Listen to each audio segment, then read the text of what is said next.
part 2 of my little documentary for tonight.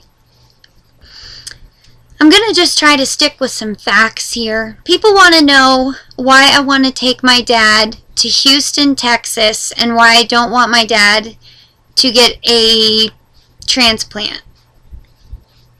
Okay, if you look at Europe right now, they want to do what they call personalized, targeted molecular cellular therapy, gene therapy.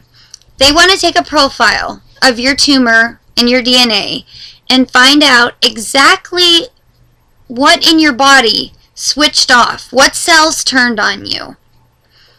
They want to be able to then go after these cells that have turned against you to turn them back on, which makes a lot better sense to me than America's, I don't know why you got cancer, but let's line everybody up like cows in a stall, even though you have all different subtypes of cancer, and let's all just radiate you and chemo you and cut you open and take things off your body. This sounds a little bit better to me. This is what that doctor is offering to do for my dad. So that's why it's so much money. Elected officials, why are you not fighting? Why do we have to go to Germany or Europe to get a cure?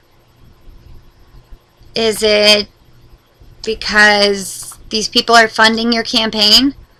I want to know, and I would like an answer. And that goes with you celebrities. Take a stand. Get on our side, the side of the people that are suffering with cancer. And I'm not saying don't take chemo and radiation and don't get cut. I'm saying I want to know what else is available. We went to a cancer center and I briefly caught in the brochure that there are 30 FDA approved drugs that you could take a few pills and they will go after your cancer cells and kill them. Did you know that? I didn't know that. And when I asked the cancer oncologist specialist, big shot of this big clinic, he told me that is not an option. And I wrote to the National Cancer Institute and I asked them, is there anything out there to help me save my dad's life? 6 months isn't a long time. They replied back and told me that the standard treatments go through a long and careful research process to prove that they are safe and effective, and they call complementary and alternative medication, which is anything else that you're questioning them about, they call it CAM. They said that CAM isn't safe, they haven't been studied, and there is no CAM therapy that will help my dad. Okay, National Cancer Institute. Oh, and by the way, FDA, I wrote you too, because I want to know why my dad can't be in this clinical trial. I find on your site, National Cancer Institute, that you believe in targeted genetic therapies, basically that you believe that's going to be the future of where the standardized treatment will lead, which is basically what every other country is already doing or saying. But I found it very interesting that your last statement on your page, that you put, by focusing on molecular and cellular changes that are specific to cancer, targeted cancer therapies may be more effective than other types of treatment, including chemo, radiation, and they are less harmful to normal cells.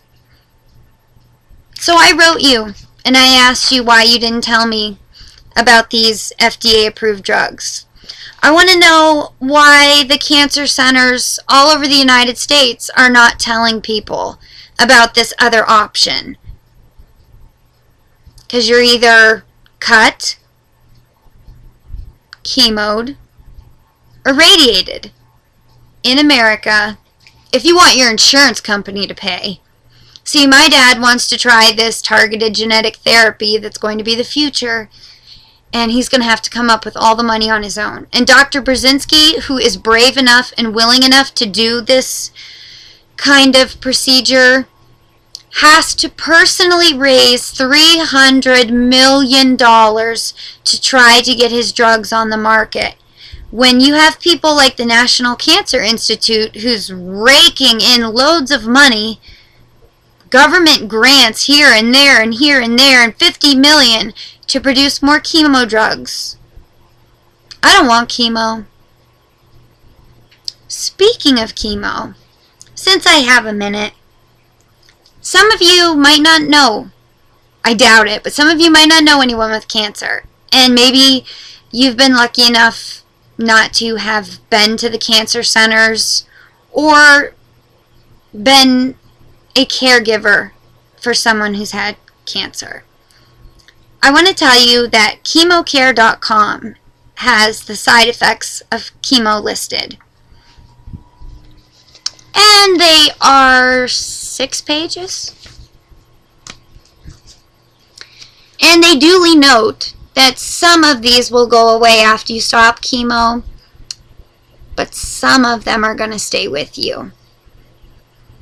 So let's divulge into just a select few that I've decided to circle that you may get if you decide to take this standard treatment. Where if you do the personalized DNA and you happen to believe in Dr. Brzezinski, even though everybody is trying to call him a quack, but you know, other countries are doing it. You take chemo. Here's some common side effects. Allergic reactions. Check that. My dad had that. Bladder problems, bleeding problems, blood clots. Check that one. My dad has 2. He had one go to his lung, which I believe went through his heart, and they said he was a miracle for even being alive. Thank you, chemo. Blood pressure changes. Infection, which my dad had more times than I can remember.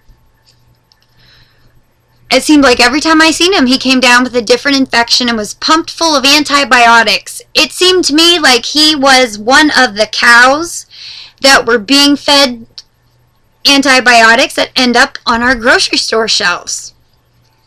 Kidney problems, check that off. Dad had that too. Oh, you could get leukemia. Let's not mention that. Breathing problems, check that one because my dad went into a coma in the hospital. Cardiovascular events, chest pain, constipation, depression, diarrhea. Shall we continue? Lung problems, memory loss, which is also commonly referred to, if you know about that, it's called chemo brain, where you have a lot of problems remembering things. It's almost like living with somebody with dementia. Check that one, because my dad had it. Mouth sores. Okay, you're not only sick and you can't eat and you throw up, but then to top everything off, if you do feel like eating, your mouth is either so dry or it has big sores inside of it that eating is basically impossible. Muscle pain, nausea, numbness, and we continue. Pain, fatigue. Oh, hope that you're not trying to plan on having a baby because they don't give you very good odds for that. And you can never be an organ donor, so don't try to ever save anyone's life. You're going to have flu-like syndrome. Genital pain. Do you want me to continue? Where do I sign up for this? Pain, pneumonia, pulmonary embolism. I believe if you watch Grey's Anatomy where they crack somebody's chest open, you can see one of those. Rectal bleeding sounds like a party. Ringing ears, Dad has that. Hearing loss, heart failure. Heart problems, high blood pressure, skin reactions, check that. Sleep problems, yeah, you're probably going to be so sick, and then when you want to go to bed at night, you're probably not going to be able to. Check that. Seizures, taste changes, yeah, your food tastes like crap. Urinary tract infections, vomiting, weakness, weight changes. Look it up. I'm fighting for you, America, because I say no more chemo. I say let's come up with something better. Watch my weekly shows. God bless you. I love you all. Please get behind me. Support my dad. Support me. So eventually someday I can support you. Good night.